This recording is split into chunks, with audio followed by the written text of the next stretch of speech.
Humanists, liberals, and others claim human life is inherently valuable. If this is so, then we are obliged to cater to all persons everywhere, regardless of circumstance. If every life is inherently valuable, then every life deserves to be cared for. There is no recourse for those who hold to this view, than to protect and treasure every life. Yet, the odd thing is those who are most adamant concerning the inherent worth of all human life are the ones most in favor of unrestricted abortions.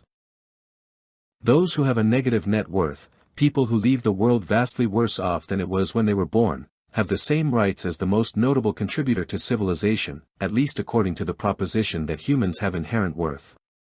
Those who have rights, must have their rights supported and defended by the entire human race. But think of a situation in which everyone works and lives within their means. What rights do these people have? If I live in a community in which everyone works and no one imposes themselves onto others, what rights exist in this community? Rights do not make sense in a community of equals. We only impose ourselves onto others, if we think they have less rights than you. The one imposing themselves onto others believes he or she is entitled. Crime is justified by some injustice imagined in the past. The criminal is always trying to right some wrong they have thought to have experienced, if this wrong is simply their inability to get the life they want the normal way. If we are all equal, what does inherent worth mean? Can you save me at the risk of your own life, if we are of inherent worth? Why would you risk your life for me, if your life was inherently worth as much as mine? Does not sacrificing one's life for another assume the life saved is seen as more worthy, more sacred, if only in the eyes of the hero who died saving others? What is the difference between a population composed of people who have inherent worth, and a population in which no one is said to have worth? If the life of the mother and the life of the unborn child both have inherent worth, who do we save if only one can be saved? If neither life has any worth, which do we save if one only can be saved? Both scenarios create the same moral dilemma. Yet, people ask if we could predict which child would grow up to be a criminal or even a serial killer, ought we to do this and kill the child before he or she could commit a crime? Such questions or scenarios totally invalidate both claims, that all life has equal worth or no life has worth.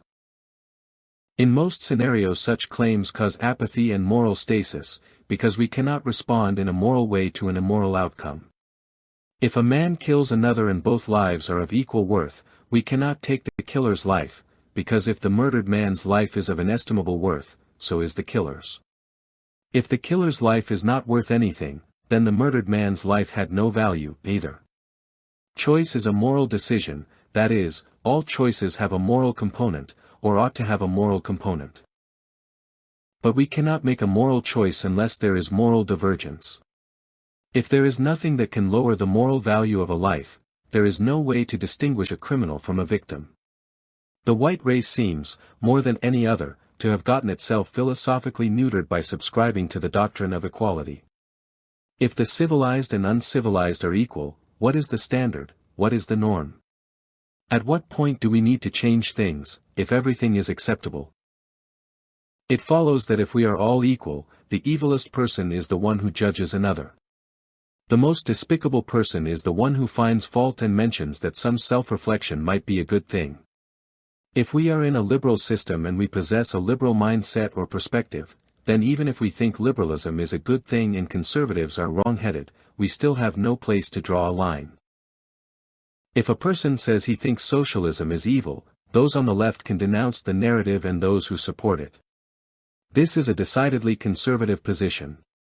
But to draw a line between what is acceptable help by the government and what is overreach, is impossible. This is why the left is full of critics and low on policy. The only solution they appear to have is to spend more money. There is no situation in which reducing funds is the right solution. But we must look at this situation in terms of its context.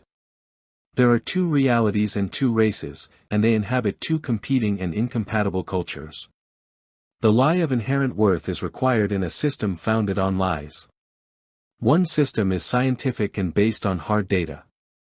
The institutions of one reality work off of verifiable truth. But this system is nascent and buried beneath the detritus of the lies that fill our lives. The scientific system is a babe struggling to be born. The modern hatred of new life is a manifestation for the hate of the truths of science that is prevalent in this world. The humanist or naturalist system is motivated by emotion. The premise of a naturalist is that there is something that is natural, that cannot be modified and is required to be accepted, as is. Naturalists therefore believe in something called nature, and of course, this includes human nature. If there is a nature and it is natural, then what we have, do and enjoy, must be natural also, and if natural, it is acceptable and ground zero, meaning, fundamental. If nature is fundamental and sovereign, its behavior must also be immutable. So we have something we call natural laws. Natural laws are merely predictable patterns we see, but as they are reoccurring, we call them laws as if something is governing their periodicity. But there is another law less talked about, and that is the law of the jungle. This law posits that might makes right and the end justifies the means. If nature rules, and nature works through power, then the law of the jungle is this expression of power being the final authority. If one has the power to do, one has, according to the law of the jungle, the right to do. So, devotees of the naturalist philosophy are also advocates for the use of power to settle all questions. They have no recourse. If everything is natural, everything is permitted. If everything is permitted, moral precepts have no place in a disagreement. Force is natural in the natural scheme of things. Indeed, another way to describe nature is as a causal paradigm. All events in nature are caused. What we see or experience is an effect of an earlier cause. All effects go back to the original cause, the Big Bang. History is a record of all of the serial events following the Big Bang. Therefore, if we do not wish to be an effect, we need to be a cause. That is the simple explanation for gang culture. Due to a particular mindset, they have become overly sensitized to the idea of being an effect, and so their entire culture is grounded in ensuring they are the cause of things. But of course, every gangster eventually meets the immovable force of justice. The question then becomes one of, if we all have inalienable worth, why are some men sent out to war? Why do some sacrifice their life for another? This is a denial of their worth. The doctrine of inalienable worth is a lie that can only be mediated by expressions of force. This includes war, crime, and the justice system. Patriarchy is dominance through the size of men. Feminists seek an alliance with the authorities to give more power to those with the ability and willingness to scream obscenities and slogans. The ability to do is abandoned in favor of the ability to demand. It is a shift in the causative element of society which helps to belie the naturalist doctrine that says nature is causative-based. We can change our focus, which means there is nothing actually natural about the patriarchy or feminism, it's simply a matter of the factor society decides to maximize. The thing which should be noticed, however, is that once we have embraced naturalism, everything becomes utterly random and chaotic. There is no reason why feminism has a voice other than that a large group of noisy people decided that it would have a voice. There is no merit to feminism within the naturalist framework. There is no natural reason for the gender-fluid movement to have a voice.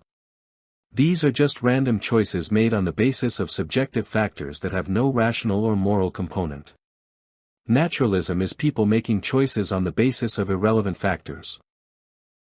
That is because there is no basis for any choice being made other than that one has the power to do it. Eventually one has to address the power issue if one wishes a say in anything, because if one cannot speak, one has no right to speak, so there is always a vested interest in some preventing others from speaking. If you as a group or individual, cannot or will not gain a physical right to speak, you lose the right. This is the truth behind cancel culture. The only moral quandary the left has is inadequate power, which is usually rectified by taking more and more power, by means of taxation, away from the right. And since the left has inserted itself into the institutions of power, the government, universities, media outlets and school boards, it can cancel, tax and legislate away most opposition put up by the right. The way the left sees it, if they can do it, they ought to do and have a right to do it, and so it is morally right that they ensure they can do it through whatever means are required. The left takes the courses and takes the jobs that will put them in the places where they can thwart attempts by the right to control the narrative or the course of the nation. In short, the lie of inherent worth is attached only to the left, by the left because it enables them to legitimize all that they do. Transgender persons have a right to special treatment because they are able to demand it, and anyone who objects offends the doctrine of inherent value. In the end, all that this lie does is to legitimize taking resources and access from those who produce them, to give to those who produce little or nothing. Those who live within their means, do not need rights nor being labeled something of value, because they can buy and pay for all that they wish and receive. It is the parasite that requires this kind of label, because they do not earn their own way. They need the doctrine of inherent worth to compensate for their lack of actual or earned worth.